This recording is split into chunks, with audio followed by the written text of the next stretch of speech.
ವೀಕ್ಷಕರೇ, ಕಳೆದ 2 ದಿನಗಳಿಂದ ಸಂಭ್ರಮಾಚರಣೆಯಲ್ಲಿ ಭಾಗಿಯಾಗಬೇಕು ಅಂತ ಹೋಗಿದ್ದ 11 ಮಂದಿ ಅಮಾಯಕ ಆರ್ಸಿಬಿ ಅಭಿಮಾನಿಗಳ ಸಾವಿಗೆ ಕಾರಣ ಯಾರು ಅನ್ನೋದರ ಬಗ್ಗೆನೇ ಕೇವಲ ರಾಜ್ಯ ಮಾತ್ರವಲ್ಲ, ದೇಶದಾದ್ಯಂತ ಚರ್ಚೆ ಆಗ್ತಾ ಇದೆ. ವಿದೇಶದಲ್ಲೂ ಕೂಡ ಈ 11 ಮಂದಿ ಕಾಲ್ತುಳಿತದಲ್ಲಿ ಸಾವನ್ನಪ್ಪಿದ ವಿಚಾರ ಚರ್ಚೆಗೊಳಪಟ್ಟಿದೆ. ಕಾರಣ ನಾವಲ್ಲ ಪೊಲೀಸರು ಅಂತ ಸರ್ಕಾರ ಅಂತೂ, ಪೊಲೀಸರು ನಮಗೂ ಇದಕ್ಕೂ ಸಂಬಂಧವೇ ಇಲ್ಲ, ಆರ್ಸಿಬಿ ಅವರು ಅವರವರೇನೆ ಈ ಈವೆಂಟ್ ಮಾಡ್ಲಿಕ್ಕೆ ನಿರ್ಧಾರ ಮಾಡಿಬಿಟ್ರು, ಕೆಎಸ್ಸಿಎನವರು ಅದಕ್ಕೆ ಬೆಂಬಲ ಕೂಡ ಕೊಟ್ರು ಅಂದ್ರು. ಕೆಎಸ್ಸಿಎ ಅಧಿಕಾರಿಗಳು ತಲೆ ತಪ್ಪಿಸ್ಕೊಂಡು ಓಡೋಗೋ ಪ್ರಯತ್ನ ಮಾಡಿದ್ರು. ಕೋರ್ಟ್ನಲ್ಲಿ ವಿಚಾರಣೆ ನಡೀತಾ ಇದೆ. ಇಷ್ಟೆಲ್ಲ ಆದ್ರೂ ಕೂಡ 2-3 ದಿನಗಳು ಕಳೆದು ಹೋದ್ರೂ ಕೂಡ ಈ 11 ಮಂದಿ ಅಮಾಯಕರ ಸಾವಿಗೆ ಅಸಲಿ ಕಾರಣ ಯಾರು? ಯಾರ ಹೇಳಿಕೆ, ಯಾರ ಆಹ್ವಾನ, ಯಾರಿಂದ ಆದ ಎಡವಟ್ಟಿನ ನಿರ್ಧಾರದಿಂದ ಇಂಥದ್ದೊಂದು ಘಟನೆ ಬೆಂಗಳೂರಿನಂತ ಮಹಾನಗರದಲ್ಲಿ ನಡೆದು ಹೋಯಿತು ಅನ್ನೋ ಪ್ರಶ್ನೆಯಾಗಿ ಉಳಿದಿತ್ತು.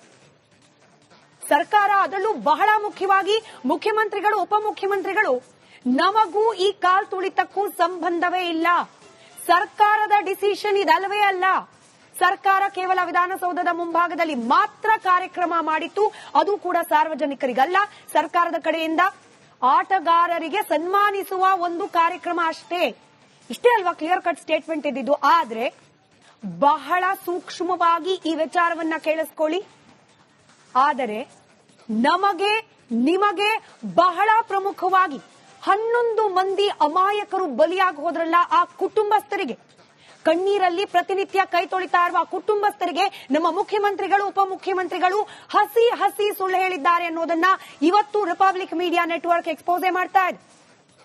ನಾವು ಆಹ್ವಾನ ಕೊಟ್ಟಿಲ್ಲ, ಜನರು ಅವರಾಗೆ ಬಂದ್ಬಿಟ್ರು, ಕೆಎಸ್ಸಿಎನವರು ಪೋಸ್ಟ್ ಹಾಕಿದ್ರು, ಆರ್ಸಿಬಿನವರು ಪೋಸ್ಟ್ ಹಾಕಿದ್ರು, ಹಾಗಾಗಿ ಜನ ಬಂದ್ರು. ನಮಗ್ ಅಂದಾಜೇ ಇರಲಿಲ್ಲ ಜನ ಬರ್ತಾರೆ ಅಂತ ನಮಗ್ ಗೊತ್ತೇ ಇರಲಿಲ್ಲ. ಹೀಗೆ ಅಲ್ವಾ ಮುಖ್ಯಮಂತ್ರಿಗಳು, ಉಪಮುಖ್ಯಮಂತ್ರಿಗಳು ಹೇಳ್ತಾ ಇದ್ದಿದ್ದು. ಆದ್ರೆ ಕರೆದದ್ದೇ ಅವರು, ಜನರನ್ನ ಕರೆದದ್ದೇ ಅವರು ಅನ್ನೋದಕ್ಕೆ ಇವತ್ತು ರಿಪಬ್ಲಿಕ್ ಕನ್ನಡ ಸಾಕ್ಷ್ಯ ಸಮೇತ ಮಾಹಿತಿಯನ್ನ ಜನರ ಮುಂದೆ, ಅದರಲ್ಲೂ ಬಹಳ ಪ್ರಮುಖವಾಗಿ 11 ಮಂದಿ ಮನೆಯ ಮಕ್ಕಳನ್ನ ಕಳೆದುಕೊಂಡಿರುವ ಆ ಕುಟುಂಬಸ್ಥರ ಮುಂದೆ ತೆರೆದಿಡ್ತಾ ಇದೆ. ಬ್ರೇಕಿಂಗ್ ಅಪ್ಡೇಟ್ ಮೂಲಕ ಕಾರ್ಯಕ್ರಮವನ್ನ ಪ್ರಾರಂಭ ಮಾಡೋಣ.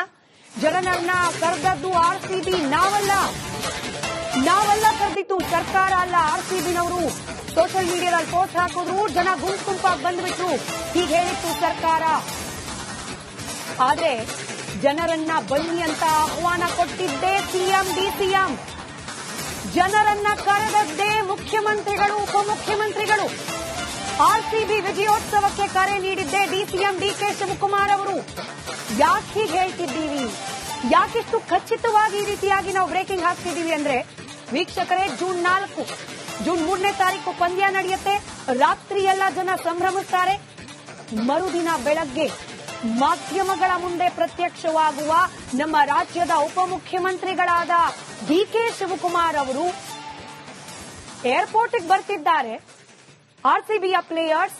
ಆದ್ರೆ ಜನ ಯಾರು ಕೂಡ ಏರ್ಪೋರ್ಟ್ ಹತ್ರ ಬರಬೇಡಿ, ಬದಲಾಗಿ ವಿಧಾನಸೌಧದ ಬಳಿಯಲ್ಲಿ ಒಂದು ಕಾರ್ಯಕ್ರಮ ಇದೆ, ಚಿನ್ನಸ್ವಾಮಿ ಕ್ರೀಡಾಂಗಣದಲ್ಲಿ ಒಂದು ಕಾರ್ಯಕ್ರಮ ಇದೆ, ನೀವೆಲ್ಲರೂ ಅಲ್ಲಿಗೆ ಬನ್ನಿ. ಹೇಳಿದ್ಯಾರು? ಆರ್ಸಿಬಿ ಅವರಲ್ಲ, ಆರ್ಸಿಬಿ ಮ್ಯಾನೇಜ್ಮೆಂಟ್ ಅಲ್ಲ, ಕೆಎಸ್ಸಿಎ ಬೋರ್ಡ್ ಅಲ್ಲ, ಕರೆದದ್ದು ಇದೇ ಡಿಕೆ ಶಿವಕುಮಾರ್ ಅವರು. ಡಿಕೆ ಶಿವಕುಮಾರ್ ಅವರ ಪಾತ್ರ ಇದಾದ್ರೆ ಮುಖ್ಯಮಂತ್ರಿಗಳದ್ದೇನು ಪಾತ್ರ? ತಮ್ಮ ಅಧಿಕೃತ ಟ್ವಿಟರ್ ಖಾತೆಯಲ್ಲಿ ಮುಖ್ಯಮಂತ್ರಿಗಳೇ ಆಹ್ವಾನ ಮಾಡಿದ್ದಾರೆ. ಐತಿಹಾಸಿಕ ಸಮಾರಂಭದಲ್ಲಿ ಭಾಗಿಯಾಗಿ 35,000 ಜನ ಬನ್ನಿ ಅಂತ ಹೇಳಿ ಎಲ್ಲೂ ಮೆನ್ಷನ್ ಮಾಡಿಲ್ಲ.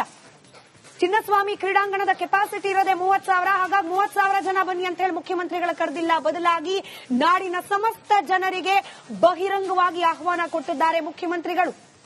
ಅಲ್ಲಿಗೆ ಆ ಬ್ರೇಕಿಂಗ್ ಅನ್ನು ಮತ್ತೊಮ್ಮೆ ಪ್ಲೇ ಮಾಡಿ ಮುಖ್ಯಮಂತ್ರಿಗಳು, ಉಪಮುಖ್ಯಮಂತ್ರಿಗಳೇ ಕೊಟ್ಟಿದ್ದಾರೆ ಆಹ್ವಾನ. ಬನ್ನಿ, ಕ್ರೀಡಾಂಗಣದ ಮುಂದೆ ಬನ್ನಿ, ವಿಧಾನಸೌಧದ ಮುಂದೆ ಬನ್ನಿ. ಕರೆದದ್ದು ಆರ್ಸಿಬಿ ಅಲ್ಲ ವೀಕ್ಷಕರೇ, ಕರೆದದ್ದು ನಮ್ಮದೇ ಸರ್ಕಾರ. ಪ್ರಶ್ನೆ ಕೇಳಬಾರ್ದ ನಾವೀಗ? ತಲೆದಂಡ ಆಗಿದ್ಯಾರ್ದು? ಕರ್ತವ್ಯವನ್ನ ನಿರ್ವಹಿಸ್ತಾ ಇದ್ದ ಪೊಲೀಸರು, ಹಗಲು ರಾತ್ರಿ ನಿದ್ದೆ ಬಿಟ್ಟು ಕರ್ತವ್ಯವನ್ನ ನಿರ್ವಹಿಸ್ತಾ ಇದ್ದ ಪೊಲೀಸರ ತಲೆದಂಡ ಮಾಡ್ತೀರಿ? ಯಾರದ್ದೋ ಶೋಕಿ ಇನ್ಯಾರಿಗೂ ಶಿಕ್ಷೆನಾ? ಇವತ್ತು ಮುಖ್ಯಮಂತ್ರಿ ಸಿದ್ದರಾಮಯ್ಯನವರು, ಉಪಮುಖ್ಯಮಂತ್ರಿ ಡಿಕೆ ಶಿವಕುಮಾರ್ ಅವರು ಉತ್ತರ ಕೊಡಲೇಬೇಕಾಗಿರೋ ಪ್ರಶ್ನೆ ಇದು.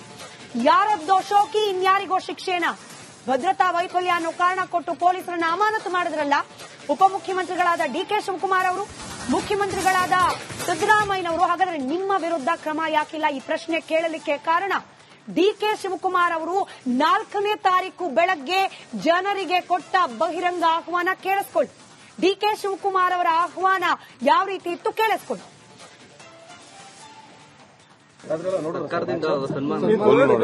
ಸರ್ಕಾರದಿಂದ ಈಗ ನಾನು ಎಲ್ಲರಿಗೂ ಕೂಡ ಮನವಿ ಮಾಡ್ತಾ ಇದ್ದೀನಿ, ಇಲ್ಲಿಂದನೇ ದಯವಿಟ್ಟು ಯಾರು ಏರ್ಪೋರ್ಟ್ಗೆಲ್ಲ ಬರಕ್ ಹೋಗ್ಬಿಡಿ. ಬಹಳ ಟ್ರಾಫಿಕ್, ಬಹಳ ಲಾಂಡ್ ಆರ್ಡರ್ ಪ್ರಾಬ್ಲಮ್ ಇದೆ. ಸೊ ಸೀದಾ ವಿಧಾನಸೌಧ 4 ಗಂಟೆಗೆ ವಿಧಾನಸೌಧದ ಸ್ಟೆಪ್ಸ್ ಮೇಲೆ ಅವರಿಗೆ ಗೌರವ ಸಲ್ಲಿಸುವಂತ ಕೆಲಸ ಮಾಡ್ತೀವಿ. ಅದಾದ್ಮೇಲೆ ಸ್ಟೇಡಿಯಂ ಬನ್ನಿ, ಸ್ಟೇಡಿಯಂ ಅಲ್ಲಿ ಅದಕ್ಕೆ ಏನ್ ಬೇಕೋ ಕೆಎಸ್ಸಿ ಅವರು ಅದಕ್ಕೆ ವ್ಯವಸ್ಥೆ ಮಾಡ್ತಾರೆ.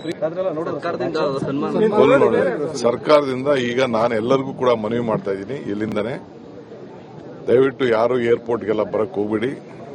ಬಹಳ ಟ್ರಾಫಿಕ್, ಬಹಳ ಲಾಂಡ್ ಆರ್ಡರ್ ಪ್ರಾಬ್ಲಮ್ ಇದೆ. ಸೊ ಸೀದಾ ವಿಧಾನಸೌಧ 4 ಗಂಟೆಗೆ ವಿಧಾನಸೌಧದ ಸ್ಟೆಪ್ಸ್ ಮೇಲೆ ಅವರಿಗೆ ಗೌರವ ಸಲ್ಲಿಸುವಂತ ಕೆಲಸ ಮಾಡ್ತೀವಿ.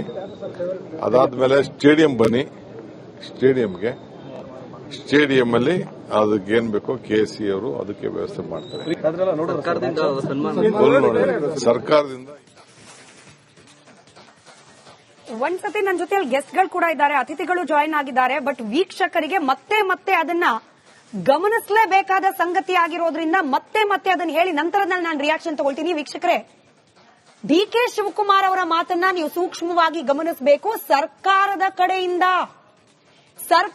ಕಡೆಯಿಂದ ನಾನು ಮನವಿಯನ್ನ ಮಾಡ್ಕೊಳ್ತಿದ್ದೇನೆ. ಸರ್ಕಾರದ ಕಡೆಯಿಂದ ಮನವಿ ಮಾಡ್ಕೊಳ್ತಾ ಇದ್ದೇನೆ, ಏರ್ಪೋರ್ಟಿಗೆ ಬರಬೇಡಿ, ಬರಬೇಕಾಗಿರೋದು ನೀವು ವಿಧಾನಸೌಧದ ಮುಂಭಾಗ. ಹೇಳಿದ್ರ ಡಿಕೆ ಶಿವಕುಮಾರ್ ಅವರು 30,000 35,000 ಜನ ಮಾತ್ರ ಕೆಪಾಸಿಟಿ ಇರೋದು, ಅಷ್ಟು ಜನ ಮಾತ್ರ ಬನ್ನಿ ಅಂತ ಹೇಳಿ ಹೇಳಿದ್ರ ಡಿಕೆ ಶಿವಕುಮಾರ್ ಅವರು. ವಿಧಾನಸೌಧದ ಮುಂದೆ ಕೇವಲ ಸರ್ಕಾರಿ ಕಾರ್ಯಕ್ರಮ, ನೀವು ಬರಬೇಡಿ ಅಂತ ಹೇಳಿ ಅವ್ರು ಹೇಳಿದ್ ಬಹಳ ಕ್ಲಿಯರ್ ಕಟ್ ಆಗಿದೆ. ವಿಧಾನಸೌಧದ ಮುಂದೂ ಬನ್ನಿ, ಚಿನ್ನಸ್ವಾಮಿ ಸ್ಟೇಡಿಯಂ ಮುಂದೂ ಬನ್ನಿ ಅಂತ ಹೇಳಿ. ಕಾಲ್ ತುಳಿತಕ್ಕೆ ಕಾರಣ ಪೊಲೀಸ್ ಇಲಾಖೆ ಅಂತ, ಕರ್ತವ್ಯ ಲೋಪ ಅಂತ ಡಿಕೆ ಶಿವಕುಮಾರ್ ಅವರ ಈ ಮಾತು ಹಾಗಾದ್ರೆ ಏನು? ಬಹಿರಂಗವಾಗಿ ಆಹ್ವಾನ ಕೊಟ್ಟಿಲ್ವಾ ಡಿಕೆ ಶಿವಕುಮಾರ್ ಅವರು? ಸಿದ್ದರಾಮಯ್ಯನವರ ಟ್ವಿಟರ್ ಬಂದಿದೆ, ನಾನು ಪಿಸಿಆರ್ ರಿಕ್ವೆಸ್ಟ್ ಮಾಡ್ಕೊಳ್ತೀನಿ, ದಯಮಾಡಿ ಅದನ್ನ ಫುಲ್ ಸ್ಕ್ರೀನ್ ತಗೊಳ್ಳಿ. ಸಿದ್ದರಾಮಯ್ಯನವರು 3ನೇ ತಾರೀಕಿನ ರಾತ್ರಿಯಿಂದ 4ನೇ ತಾರೀಕಿನ ಬೆಳಗಿನವರೆಗೆ ಬಹಳ ಆಕ್ಟಿವ್ ಇದ್ರು ಸೋಷಿಯಲ್ ಮೀಡಿಯಾದಲ್ಲಿ. ನಾವು ಮಾರ್ಕ್ ಮಾಡಿ ತೋರಿಸ್ತಾ ಇದ್ದೇವೆ. ಕೆಳಗಡೆಯ ಲೈನ್ ನೋಡಿ, ಐತಿಹಾಸಿಕ ಕ್ಷಣದಲ್ಲಿ ನೀವು ಕೂಡ ಭಾಗಿಗಳಾಗಿ. ಐತಿಹಾಸಿಕ ಕ್ಷಣದಲ್ಲಿ ರಾಜ್ಯದ ಜನರೇ ನೀವು ಕೂಡ ಭಾಗಿಗಳಾಗಿ. ಕರಿತಿರೋದು ಯಾರು? ಸಿದ್ದರಾಮಯ್ಯನವರು. ಅವರದ್ದೇ ಅಧಿಕೃತ ಟ್ವಿಟರ್ ಖಾತೆಯಲ್ಲಿ ಮಾಡಿರುವ ಆಹ್ವಾನ ಇದು.